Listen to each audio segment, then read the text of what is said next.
আসসালামু আলাইকুম, welcome back to my channel easy recipe by Jenny. আজ আমি খুব সহজে লাউ ঘন্ট করে দেখাবো। আমি যে রেসিপিটা করি সেটাই শেয়ার করব জাস্ট। তো চলুন দেখে নিই কী করে এটা আমি তৈরি করি। কড়াই আমি তেল দিয়ে দিচ্ছি, আর দিয়ে দিচ্ছি পেঁয়াজ কুচি পরিমাণ মতো। পেঁয়াজ কুচির মধ্যে কিন্তু আমি জিরাও দিয়েছিলাম। আর এবার দিয়ে দিচ্ছি চিংড়ি মাছ। চিংড়ি মাছ হলে লাউ রান্নাটা একটা ফ্লেভার হয়। চিংড়ি মাছ যদি না থাকে তাহলে যে কোনো মাছ দিলেও কিন্তু হবে। ভেজে নিচ্ছি হালকা করে। এবার এটা ভেজে নেওয়া হয়ে গেলে যখন ব্রাউন কালার হয়ে যাবে তখন আমি এর মধ্যে দিয়েছি আদা আর রসুন।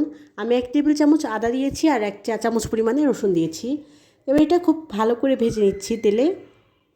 তারপর আমি দিয়ে দিচ্ছি সামান্য পানি আর দিয়ে দিচ্ছি হলুদ। হলুদের পরিমাণ একটু কম দেবো যেন লাউয়ে সবুজ ভাবটা থাকে। লাউয়ে কিন্তু আমি হালকা হলুদটা পছন্দ করি, আর বেশি পছন্দ করলে বেশি দিতে পারেন। এবার দিয়ে দিচ্ছি জিরা গুঁড়া। লাউয়ে জিরা গুঁড়ার পরিমাণটা একটু বেশি দিলে মজা লাগে।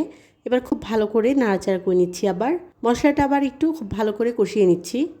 মশলাটা খুব ভালো করে কষিয়ে যখন তেল ছেড়ে দেবে তখন এর মধ্যে আমি আগে থেকে কেটে রাখা লাউ আর কাঁচামরিচ দিয়ে দিচ্ছি। এবার লাউটাকে পানি না দিয়ে কিছুক্ষণের মধ্যে কুক করে নিচ্ছি। হালকা কুক করে নেওয়ার পর কিন্তু লাউয়ের থেকে পানি ছেড়ে দিয়েছে, দেখতে পাচ্ছেন।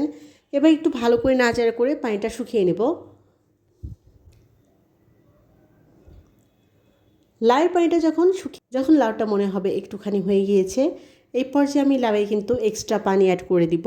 পানির পরিমাণ খুব বেশি দিব না, স্বাভাবিক আমি পানি দিচ্ছি। আর লাউটা যদি একটু বয়স্ক হয় তাহলে পানির পরিমাণ একটু বেশি দিতে হবে। তো এবার পানি দিয়ে খুব ভালো করে লাউটাকে আমি কুক করে নিচ্ছি, চুলাটা মিডিয়ামে রেখে।